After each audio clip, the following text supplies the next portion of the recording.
YouTube? Nate Dunn, back at it again, Mississippi Wrenches. So today, what we have here is my beloved 1988 Ford F-150. And I think I did the video about a couple weeks ago that, so I'll give you the debriefing of the video we did a few weeks ago. So, like I said, the truck had an oil leak in it. I really didn't know because I didn't keep regular maintenance upon it there, not like I should. Been too busy on other folks' vehicles. So, I didn't drive it that much, but when I decided to drive it, I drove it. So, let's just say I was a little rough on it and couldn't get my foot out of the gas in time. So what we wound up doing was getting a collapsed lifter. So we think right now. We think it's just a collapsed lifter right now. We gotta get inside there and see what's really going on. I need to check the cam out, make sure it didn't wipe that out either, but if it didn't, then hoo-ha, let's keep on going. Because like I said, at the end of the day, this is gonna give me an opportunity. I hated it because I wasn't supposed to work on this truck, not yet. I was supposed to be working on the 78, but things happen. But now I can actually do pretty much I took a page out of Freiberger's book, the one that's on Roadkill Garage with Mike Finnegan and Hot Rod Garage season 1. Then after that they found a new cast with Tony Angelo and Lucky Costa. But anyway, that's I digress with that. Yeah. So all I did was took a page out of Freiberger's book, said, don't get it right, get it running. Well, we got it running. Ran pretty good. Now it's time to get it right. So, like I said, the cam, what I wound up putting in this truck the first time was like a little mini RV cam. But in reality though, it was from Comps Cam. But in reality though, it was probably like the cam specs and all that is probably the specs of a 1994, 1995 Ford pickup, so nothing spectacular. But there's gonna be a surprise with these 80 styles blocks, these 302s. But I'm gonna show you in a minute in the video. But there's a surprise with this that a lot of people do not know about these blocks. And so everybody keep telling you, why don't you get an Explorer block and all that stuff there. I'm going to show you in a minute why I'm just not going to get an Explorer block anyway. Technically speaking, it is an Explorer block or Explorer engine. It's got GT40P heads on there. Probably the worst heads for headers. I still ain't found a good set of headers to fit that head. So eventually I'm probably going to go ahead and wind up putting new heads on aluminum heads. But for the time being, I want to run this combo here and I want to get the maximum amount of power, or at this point in time what I'm looking for is torque. I want to get the maximum amount of torque that I can out of this combo set here with the GT40P heads. Because I know as soon as I put the aluminum heads on, it's going to make stupid power. So, well, not stupid. It's going to make more power. But let's kind of keep it real here. But it's going to make more power automatically with aluminum heads. It's going to displace the heat a lot better, so it's just all around a better head. But it's expensive though, because you cannot run that thing hot, because then easily warm. But like I said, that's enough with the rants, at least with that there. I'm going to go ahead and start disassembling all this stuff right here. Disassemble the intake. Yeah, I actually got a nice speed trick for them old heads. I got some tips and tricks from my old head on YouTube. I'm gonna try to see if I can put in the description or something like that what his YouTube channel is. Dude's amazing, man. I love to sit there and watch him. His videos is long, but they're very educational though. That's probably about the only education I like anyway. Technically speaking, I hated school. I'd rather look at that all day long, but nah, the dude is awesome though.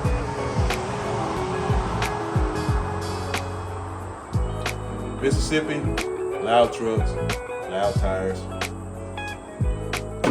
Anyway, let's go ahead and just get started with the tear down and to see how much I damaged.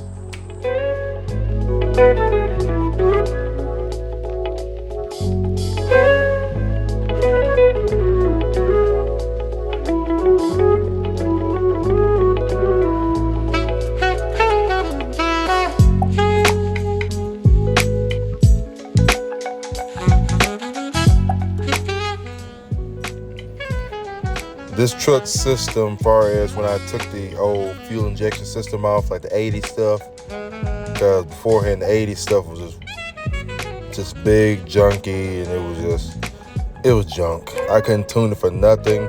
So this new fast injection system, it's not that bad.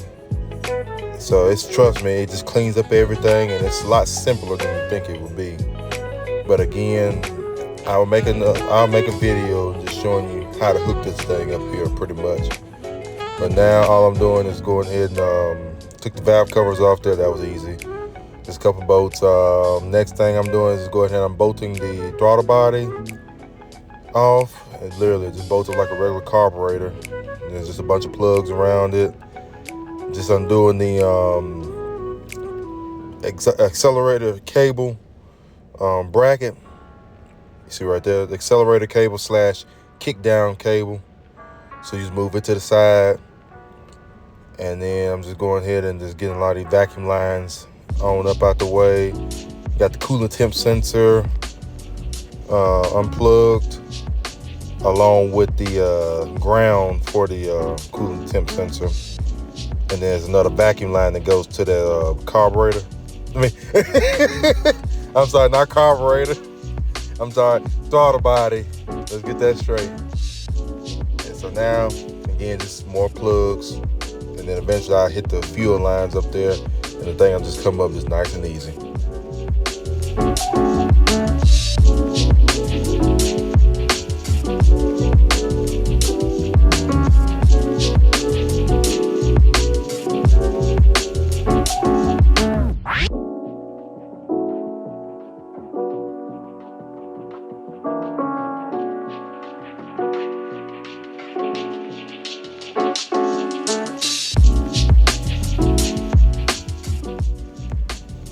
So this is an up close view of the throttle body. There's your 2 injectors in the front. That's going to be your throttle position sensor, along with your air temp sensor and the two fuel injectors in the back. And I forgot the other one. I think it's an air bypass valve at the back there. That was a couple vacuum lines at the back, and then there's your throttle blade connector. Just something like that there. But now next I'm gonna go ahead and take the intake off and gonna get to work now. Well, we'll get to see inside the valley, deep down in the valley. And I'm gonna be kind of cheeky with this here. And so what I'm gonna probably wind up doing is, a lot of people tell you have to take the distributor out. I'm going to show you, because I've done it before, where I've had this intake off with the distributor still in it. It's tricky, but it's doable. It is. But to put it back on the truck there is going to really be tough, be honest with you. It's going to be tough, because I ran into that issue later on in the video. You'll see soon enough there. Long story short, it cost me a big vacuum leak, and it just went downhill from there. But till then, I'm just showing you it is possible, it is doable to take the lower intake off these trucks while the distributor's in there. Right now, I'm just getting that little tiny small bypass hose to the water pump, from the water pump to the lower intake. Once I get that out the way, I'm golden.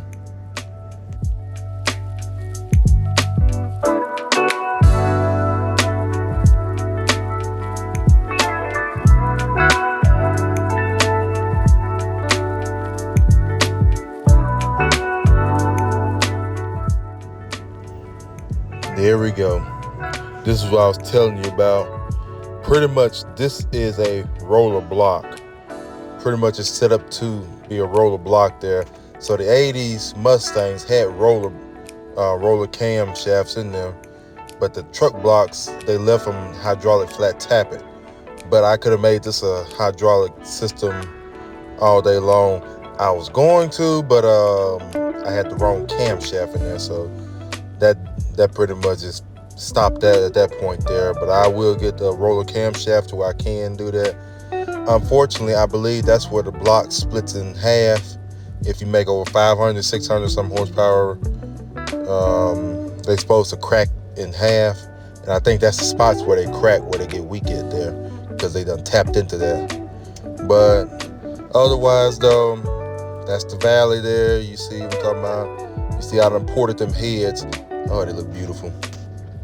And right here is another little trick here that I used to get the lifters out. And see, beforehand, there was going, like I said, you can see the collapsed lifter right there.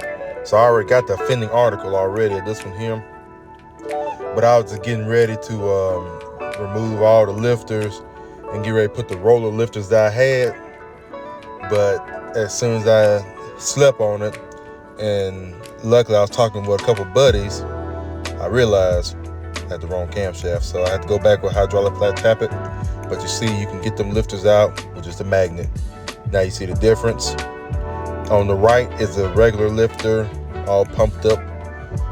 On the left side, that's a collapsed one. Alright, YouTube, so there's been a slight change of plans as far as with this truck build here. Trying to find out, I got the wrong cam in this truck here to put those rollers in. So unfortunately, as much as I want to turn this motor into a roller block or into a roller motor, it's just not going to happen right now until I put the right cam in it. So what I mean by that is, this is kind of going to be like the educational part of this video. So the cam I got in there is a flat tap or hydraulic flat tapping. So I mean, it's got a solid, well, I'll tell you what. Boom. Little hydraulic flat tappet lifter, about like so. So it's flat. The cam that's in there is gonna have like a little sharp point, about like so. And that thing will run up, and it's gonna run up and just do just like that right there. Versus if I was to put the rollers on a hydraulic flat tappet camshaft, the roller is pretty much gonna be like a little skateboard ramp, basically. It's gonna roll up there, and at the top, it's gonna jump off, and it's gonna come back down. And within 5 minutes, I probably will destroy the cam and my roller lifter. So instead, I'm gonna have to get a roller cam. The roller cam, it's gonna have the lift and the rise, yes, but it's not as sharp of a point or a profile like it's not as sharp as a profile. So meaning that roller is gonna stay in contact with that lifter at all times, versus the hydraulic flat tappet cam, it's gonna have that point at the end, or more of a point, and it's gonna make that thing jump just like that. It's gonna make it jump, it's gonna land, it's gonna jump, and it's gonna land, and it's gonna ruin that cam, and it's gonna ruin that roller. Pretty much, that's it in all the kid caboodle, what you wanna call it, or all in a nutshell. That's pretty much it. There you go. So what I wind up doing is I'm going on jigs, and I'm gonna overnight some more hydraulic flat tappet lifters. So much as it pains me to do this, I'm just gonna put the new lifter in for right now, because I'm not gonna pay $500-600 or more for a roller cam when I already spent $600 already on the valve trains, the roller rockers, the spider, the roller lifters, and all that stuff. I probably could have got all that in a kit there, probably like the lifters and dog bone stuff, it might have been cheaper with a package deal, but I just wind up just doing a piece at a time, and it all just totaled out to be $600. So I'm not gonna spend another $600 for a roller cam. And then second of all, I need to find out what specs I really want for this truck. Because again, I'm not looking for horsepower, I'm looking for more of torque. So I'm gonna need a cam that's gonna allow for that torque. So I think, what is it? What is the ratio of that? Give me a second. For torque, and for my old school guys that watch the show or watch the channel, can y'all please help me out with that in the description? It's got to have more intake, but that exhaust got to stay closed a little bit longer to build up that torque, or is it the vice versa where the intake got to stay closed longer and the exhaust opens? Just kind of help me out with that there. With that, I think it's the exhaust, or it's the other way around. More air come in, like more duration with the air coming in, and the exhaust holds a little bit more. I think it's that, but just help me out in the description, please. But till then, I'm gonna go ahead and start the process of the intake, and I think this truck gonna run a lot better than it did the first time. Because again, don't get it right, get it running. So now we're gonna get it right there, and I believe I'm gonna free up a lot more horsepower, if not a lot more RPM. But I think I'm gonna free up a lot more of that though in a minute. So till then, let's go ahead and turn around. Let's get to the bench, and I'm gonna get a little interesting here.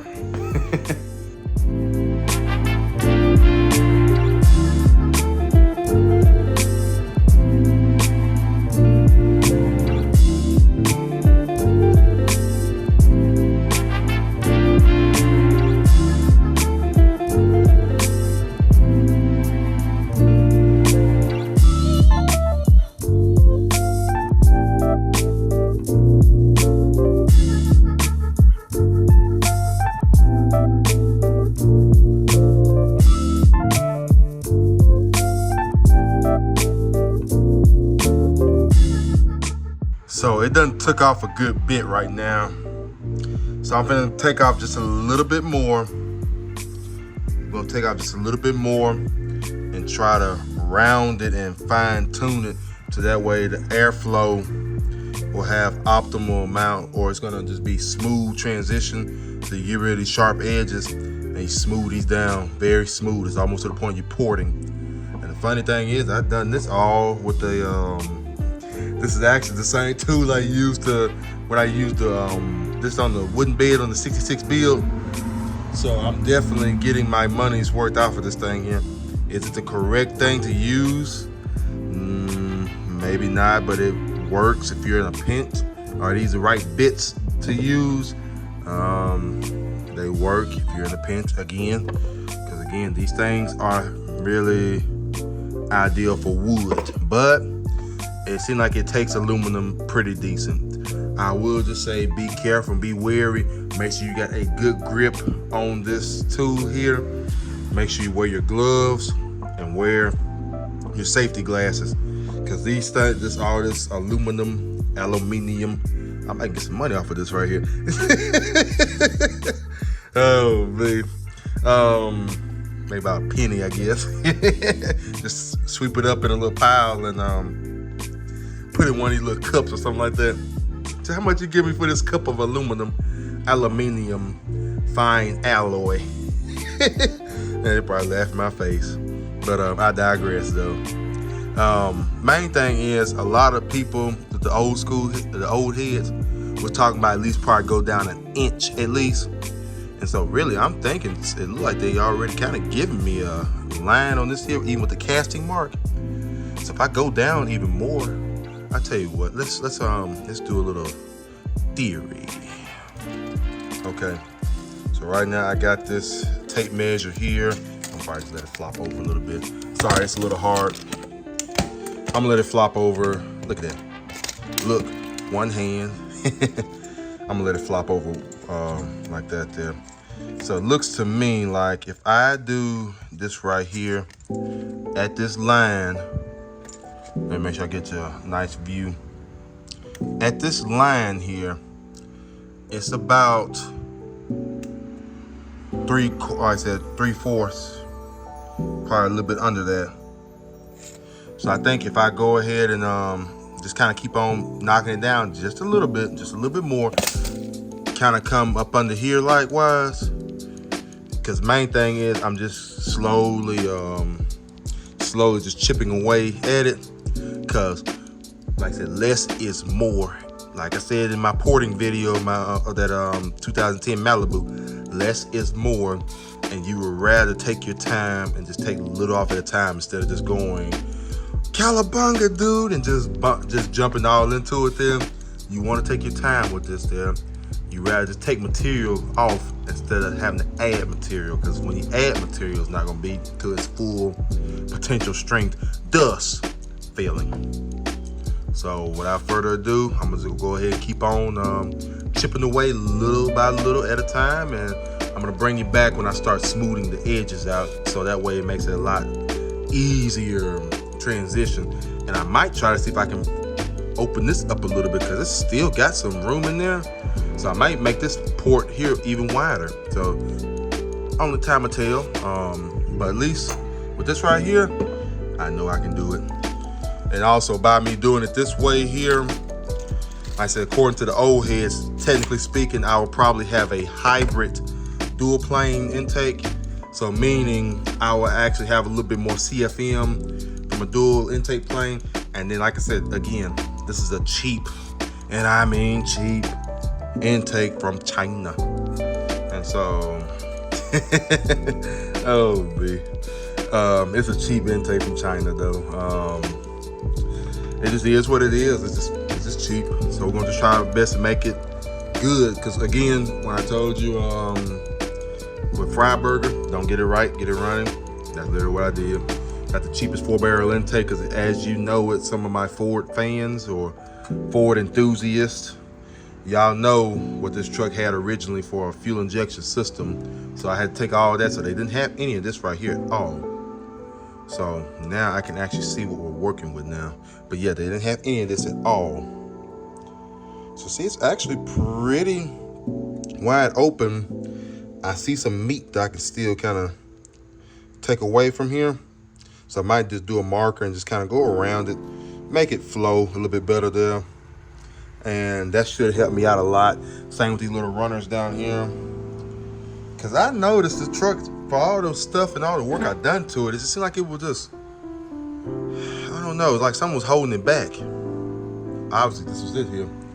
Because the truck sounded too good, and I know what it had there, but it's just, if you ain't getting the right amount of airflow, you ain't going nowhere.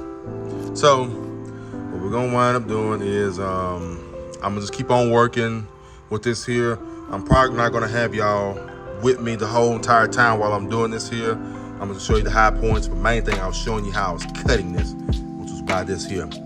And we'll just go on from there. I'm going to just keep on port matching. Just try to port match and all that stuff. I'm probably going to bolt this gasket down and just kind of put a marker around there and just use this thing right here around the perimeter of it and just kind of flow it in. Just flow it in as best as I can. Because the easier that air flow in, the better. And same for down here too as well. Go ahead and port match the intake, and because I see it's still some meat in there that we can take off, and luckily I got this bad boy right here.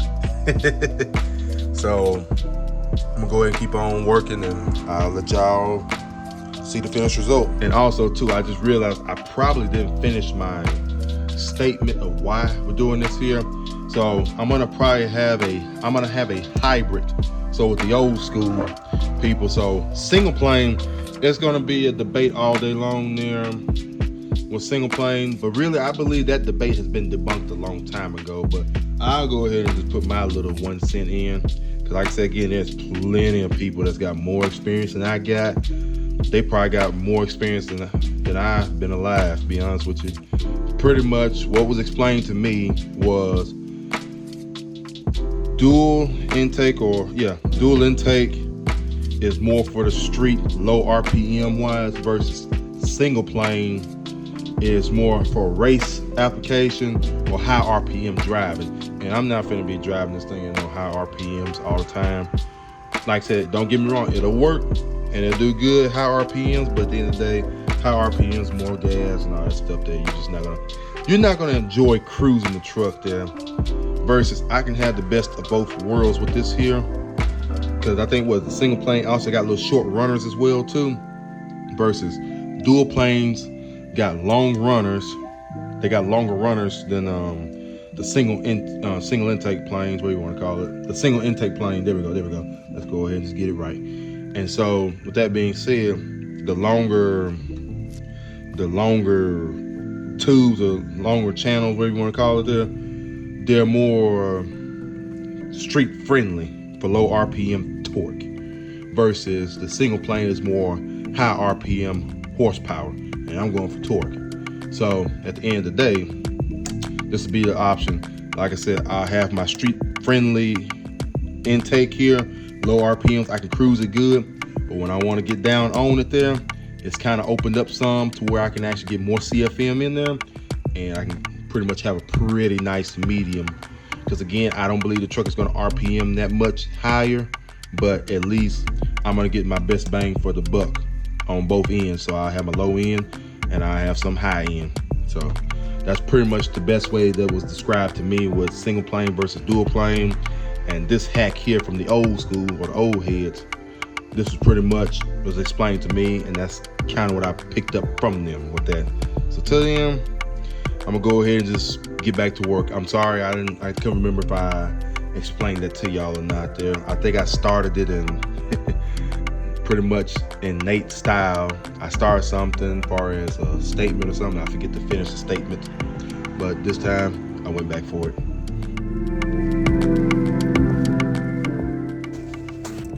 So right here, this is just that cheap intake I had. You can tell there's plenty of meat on the bone still. So what I'm just showing you now is how much it is. Okay, look at that there. So right now I'm gonna get ready to port it soon to match on the truck. I already been done ported them heads a long time ago. Even though the GT40P heads was the best flowing factory heads, or best flowing factory Ford heads. You can make them a little bit better. So I've been done port match those things, the intakes to that a long time ago. But I'm just coming here now. Main thing is just use the marker as like a little template, a little red marker, and that's gonna show you how much you need to cut. And like I said, fun fact too, on some of these OBS Ford pickups, I guess like the earlier forms, well, it'd probably go to the earlier than that there. Them Ford lower intake manifolds, that's the Achilles heels. So I ain't gonna just say 88 and 89. I'm gonna just say Ford pickups in general, at least the older models. I would look at that lower intake manifold and widen them ports out to match, because that's what the Achilles heels is. It's gonna be that lower intake manifold is where you're gonna feel where you're gonna make some power improvements, and the exhaust manifolds. Like I said, for some reason Ford like to restrict a lot of things there. But anyway, that's wood die grinder I got. I can't think of the name of that thing right now. But it did all right at first. It didn't really do too much. It didn't do what I really needed to do, to be honest with you. And so I had to wind up using my Chicago die grinder. But see, I own this belt sander here. So the thing with the belt sander is, with that thing there, when you're doing the porting and stuff, or when you widen it out, see, you widen it only on that outer edge, versus that belt sander, when you got the right belt on there, you can really get in there and just kind of smooth it out, just kind of flow it in. You pretty much just flowing that metal in together. But see, right here, I'm just opening that up right there with the Chicago die grinder. That's from Harbor Freight. So I'll open that up with that first, and then I'll use that belt sander to help kind of smooth the transitions in it. But main thing is you want to make sure to wear gloves, because that metal gets everywhere, and wear glasses, and even a mask at some points. But till then, just get some earbuds and just enjoy doing some porting and just imagine the horsepower you're getting, even if it's like 5 horsepower or something like that. But I really don't know logistics of what really what's the actual horsepower gain of this here, but I know it can't hurt it. It can only help it.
So right here, I kind of fast forwarded it. I went ahead and put the intake on.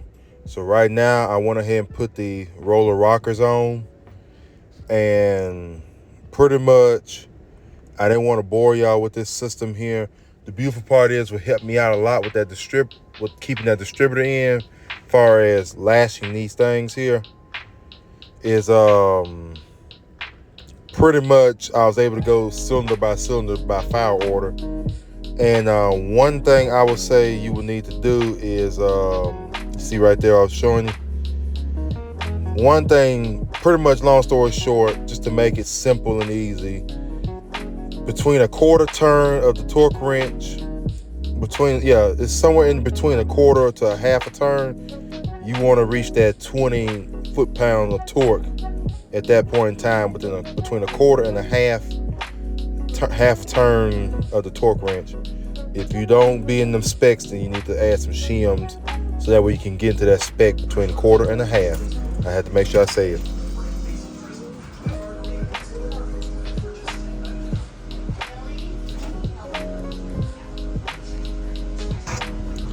This is the first fire up. I'm just checking for leaks.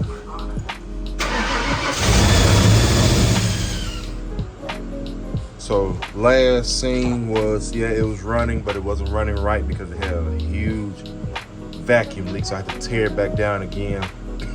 I pretty much diagnosed it as being an intake leak. An intake leak there. It's because it was the way I had the distributor. I left the distributor all inside, or I left the distributor in. Thus, me swinging that intake and bringing it through here. It's a huge risk with that. And thus, I believe that some of that kind of mushed that gasket up a little bit, and so on and so forth. So, right now, all I'm gonna do is go ahead and get this all cleaned up here. Just take a little sand block, whatever you need to do there. And some sandpaper. You don't need it even that thick. I think this maybe feels like it's 320. It feels like it's 320. Yeah, it's 320. You can see it. I don't need that much roughness with it. Main thing is just kind of smoothing it up a little bit. Once we do that, then we can put it back on there and pray to God that fixed it there. Because when I say it was just awful noise, it was awful noise. But the beautiful part is though, I fixed the tapping, which was just throw a new lifter in there. I just threw one, because like I said, all we're just doing right now is just getting this thing back on the road for right now, until I finally go ahead and rebuild the thing like I really wanted to. But right now, I just want to get on the road, and we'll cross that bridge when we get to it. Until then, though, what I'm gonna probably wind up doing is go ahead and sand it down, Yeah, that's right. Like I said, because the intake leak, I guess it was so bad the thing was idling at 2,000 RPM. So hopefully this time this will fix it. And so next I'm just gonna go ahead and sand this on down here. Just sand the intake there. Take a vacuum, just vacuum whatever little sanding scratches. Keep cleaning the inside of the valley. Then I'm gonna change the oil after that, because all that stuff that's going down to the bottom of the motor or down into the oil pan, we don't want it to recirculate through the oil or through the engine again. So we're gonna go ahead and change the oil, get some nice fresh oil in it, and let her eat. I hope not eat herself up there, but let it eat though, see what it'll do. But that little bit of time before that intake leak kicked in, the sun sounded pretty rowdy with those 1.7 rockers. And I think the theory is definitely true with that. Those 1.7 rockers make the camshaft actually be bigger than what it actually is. It adds more lift to it. Thus, it makes it hit harder. So we'll go ahead and just finish up and do what I need to do here, and we'll let y'all hear how it sounds. Hopefully it's sounding better. So now, after the fiasco of having to tear the motor back down, take the timing cover off so I can get that bolt out of the distributor hole, we're gonna try again with the intake to place it on there properly. This time I wind up just getting the studs. They're like 5/16 studs, and I got the tall ones so that way they kind of help guide me on there, hopefully straight, and I have a better accuracy of getting it on there, and hopefully it stays up there this time and don't have no air leak. Thus I can go ahead and start back driving it again. But right now, I guess it's a blessing, weird blessing in disguise, because it's just forcing me to go ahead and get it done and get it done right this time. So let's go ahead and get this on, then we're gonna focus on getting the oil pan on next, and just keep going from there. Y'all. So that's it there. So we done got the truck back all together here. Just pretty much back together. I think it's gonna be enough to where I can actually just get it back on the road again and just drive and just put some miles on it there. We did have a couple of hiccups and fumbles along the way here. Like I said, a lot of the stuff that happened behind the scenes was not recorded.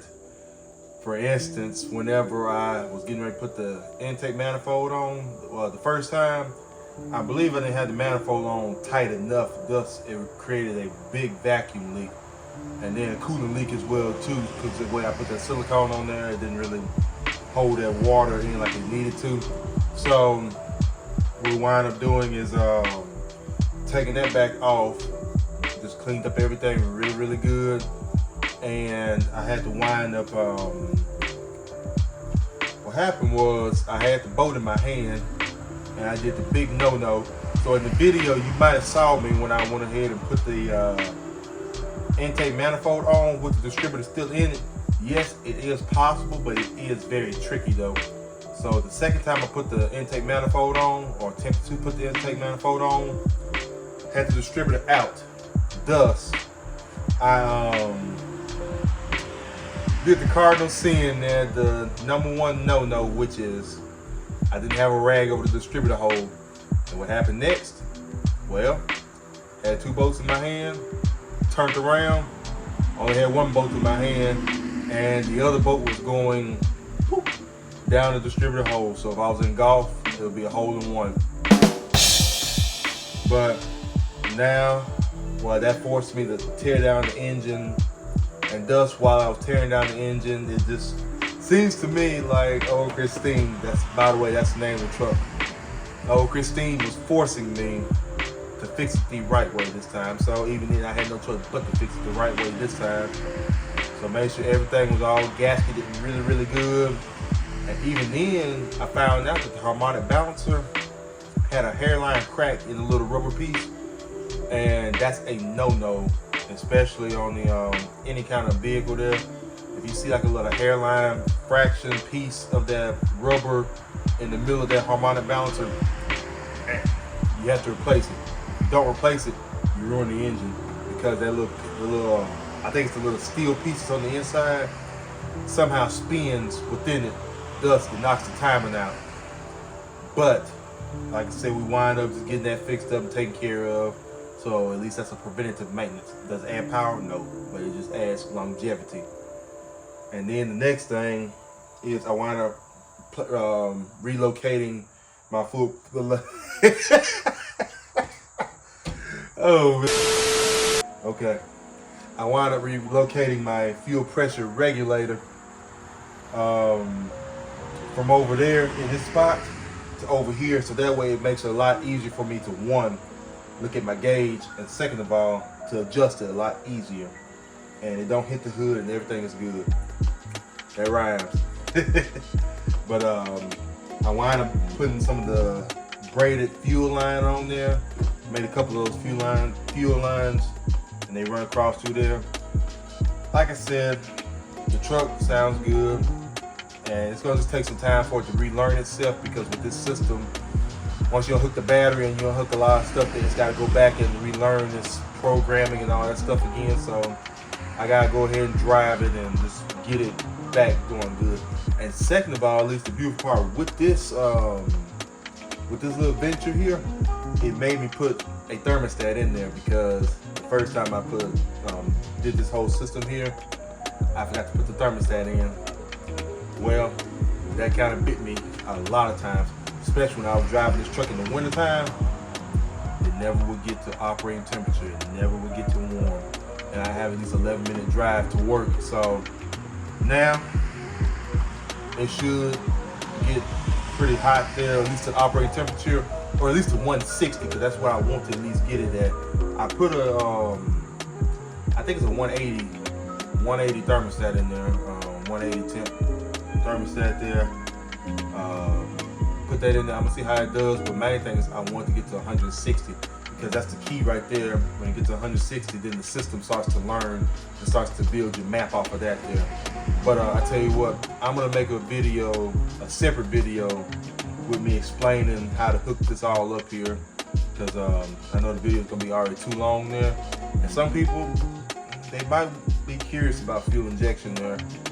At the end of the day, I know I didn't want to deal with carburetor having to pat all during the winter time and stuff. Ain't nobody got time for that.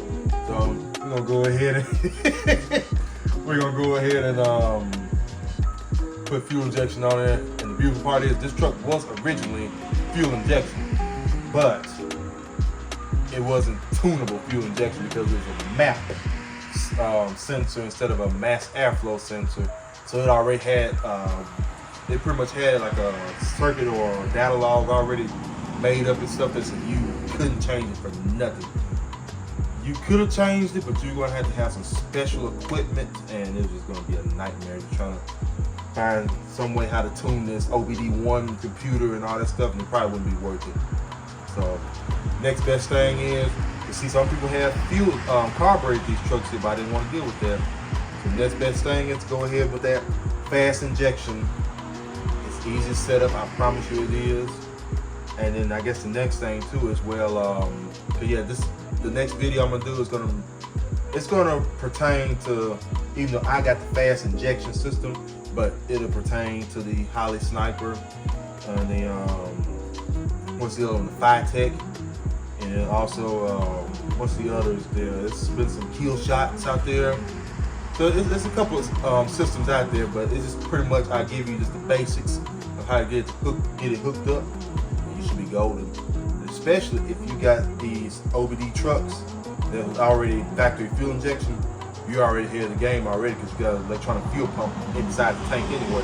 So you just tap into that and just go from there. But anyway, I'm gonna make a separate video about that though. But till then, I hope you like the content, and you always know my motto: like, comment, subscribe, please share the video. I really appreciate your support. And until then, stay busy and have fun. I'm gonna go ahead and let y'all hear this truck running.